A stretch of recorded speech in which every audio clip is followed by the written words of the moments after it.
going to have 10 games, through the first 10 games. He's going to do some illegal shit, kind of get caught, it start to get reported, have some health concerns, in air quotes, and then have to retire. That's what's going to happen. We give it a fair go. I mean, it happened in Utah, it happened in Florida, happened in Ohio State. It happened everywhere. I think the only... Those pesky unnamed health concerns. Yeah, he was the coach of Bowling Green before he went to Utah, I think. I think that was the only school where he didn't have quote unquote health concerns. He's like the Coach Calipari of football. Like, Cal got seasons at UMass erased. He got seasons at Memphis erased. Like, come on. Or you learn how to be shady. Yep. Exactly. The other major concern is that he doesn't really have NFL experience. And that's always a big jump. But the Jaguars did need to make a big move, get their fan base excited, and have someone that they could feel confident could mold what's likely to be Trevor Lawrence. Well, I was just about to ask that question. Now, with it being Urban Meyer, does that push Trevor Lawrence out and Justin Fields in? No, I don't think so.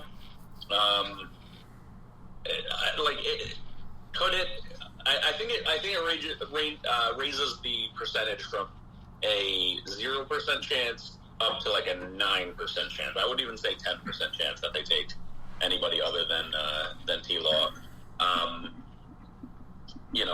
Obviously, Ohio State connection. I've heard that he helped in the recruiting of Fields, so that could throw some things in there, but I don't see it happening. I think Trevor Lawrence is too much of a quote unquote slam dunk prospect for them to veer from that course. So I certainly see them taking T-Law and not looking back. Okay. All right. So then who else has a new head coach? Got the LA Chargers hiring Brandon Staley, the former Rams defensive coordinator. Now, he was only the DC for, I think, a year for the Rams. And they were good, but they also had a lot of talent on that side of the ball as well. Yeah, they have Aaron Donald. Yeah. 5 years ago, he was coaching at a D3 school, but he's been in the NFL since then. But he was former OLB coach before succeeding Wade Phillips, who apparently also wants back into coaching. So it is a fast rise. But he's 38, and I think he's slightly older than the Rams head coach. So as funny as that is,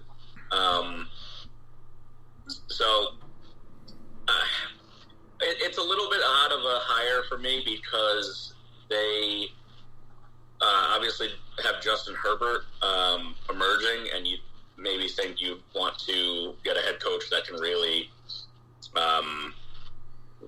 mold him properly. Maybe find a really offensively minded head coach, which is why I thought someone that got experience on both sides or something like that. Which is why I thought Jason Garrett was a good candidate for head coach. Maybe if he's learned from his mistakes, certainly. I think Staley really needs to make a really good hire for his OC. I haven't seen that. I don't know if he's made a hire yet. But it does seem like an odd choice for the Chargers, who definitely could have gotten Bieniemy or any number of names rather than their crosstown rival. But I guess we'll see. Maybe he's the guy. Maybe he really impressed in the interview. He's not someone the Jets brought in, so I didn't really pay attention to him. But I obviously he was a very good DC, so maybe he's just got, maybe he's just a very good coach. So we'll see. If you guys, I can keep going, or if you guys have anything further to say on him. Nope, I don't have anything to say on him. Okay. We'll go with the Falcons next. Obviously, they brought in Arthur Smith, the Titans' former OC. Which, again, I think you and Tony both said he fit there. Yes, absolutely. Love this hire for them. I liked him for the Jets as well, and the Jets liked him quite a lot. He was the only other candidate that they brought in for a second interview. I think, he's shown what he can do with, Ryan Tannehill completely turning his career around. He seems to mold his offense to what his players' strengths are, which I like. I don't like coaches that have a system and force their players to adapt to that system when it's clearly like not something that's going to work. He did a run heavy play action attack that worked perfectly for who they had, and then once AJ Brown started emerging, they opened up the passing a little bit more. So love this, love a last gasp at Matt Ryan. If they could truly get someone that can unlock that offense, it's probably someone like Arthur Smith. And maybe they can take a stab at it while they've got, a surging defense, and before, their major stars are truly gone in Julio Jones and Matt Ryan. Right. Yeah, I thought it was a good hire. I completely agree. Also, going back to the Chargers, I think the two names that I said for the Chargers were Jason Garrett and Byron Leftwich. And still disappointed Byron Leftwich isn't a head coach yet. Like I don't know why any team's waiting to pull that trigger, but just do it. Just give them an opportunity. Especially when you can train your players how to carry the QB to the ball. Yeah, exactly.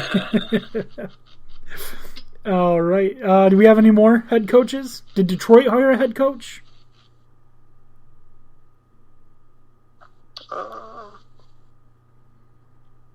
Not sure.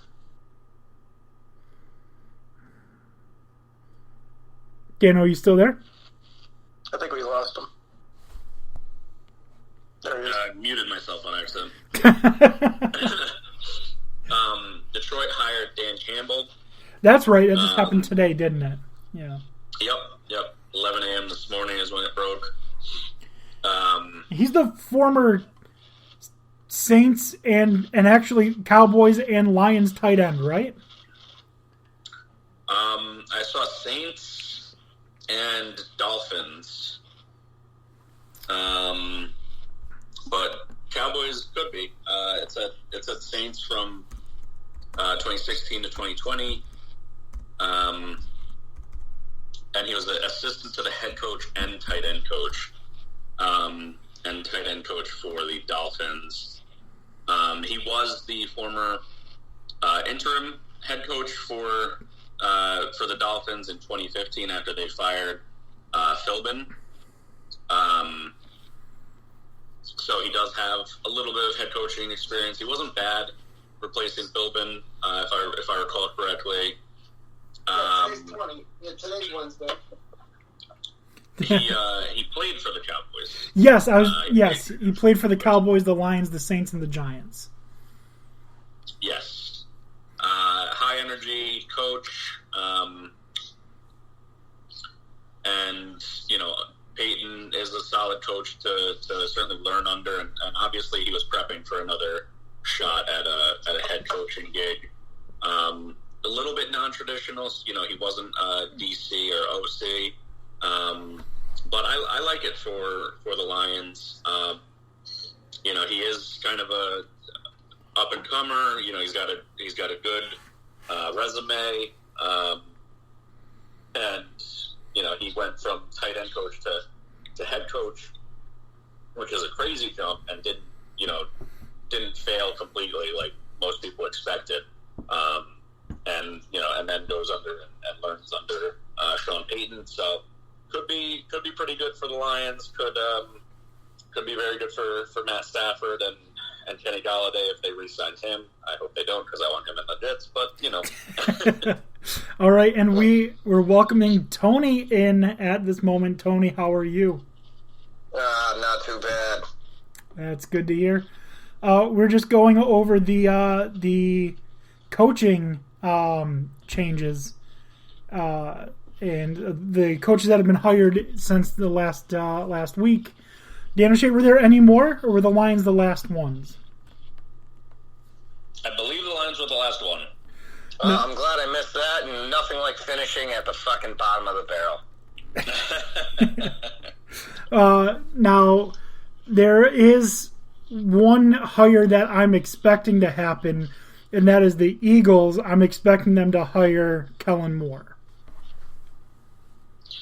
Right now, it seems like the probable outcome. I mean, Kellen Moore is available. I kind of feel that it's a little fucked up that, like, coaches that are currently still alive, like, they can't interview right now. Like, I get that, like, you're prepping for the next game, but in the same sense, like, there's some really good coaches out there that may just end up back on their teams because they were too successful. Yeah. That makes sense. Yeah. I mean, you think about Daboll right now. You think about Bieniemy. Like, their teams are so good that it's like, well, the jobs are getting taken up, and like, it's like, which one of you guys wants to take Houston? Don't all raise your hands at the same time. Houston, that'd be a good spot for Byron Leftwich. Nobody wants to be fucking in Houston. People in Houston don't want to be in Houston. See James Harden, Deshaun Watson. Oh my God, Houston is a mess right now. Feel bad for their fans because their front office is doing dumb things. Yeah. The best they have to hope for right now is rooting for people who cheat to win championships.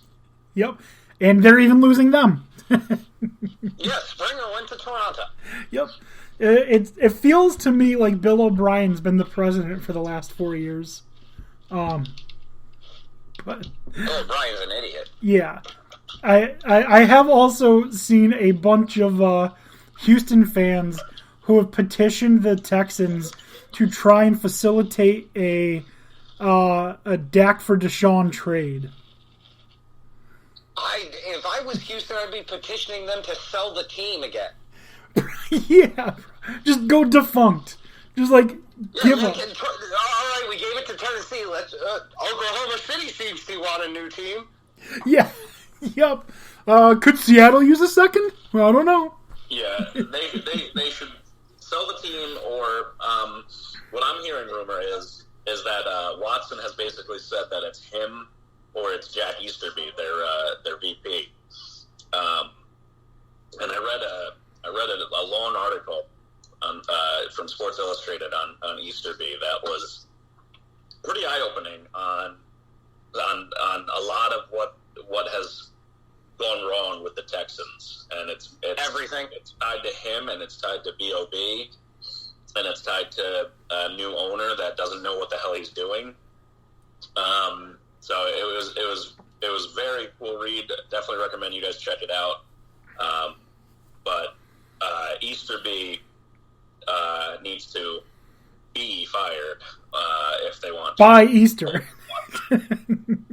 I see what you did there. Yeah, but it's just sad because obviously you don't want to see people lose their jobs. But I remember I don't know how long ago necessarily it was, so I'm probably gonna mess this up.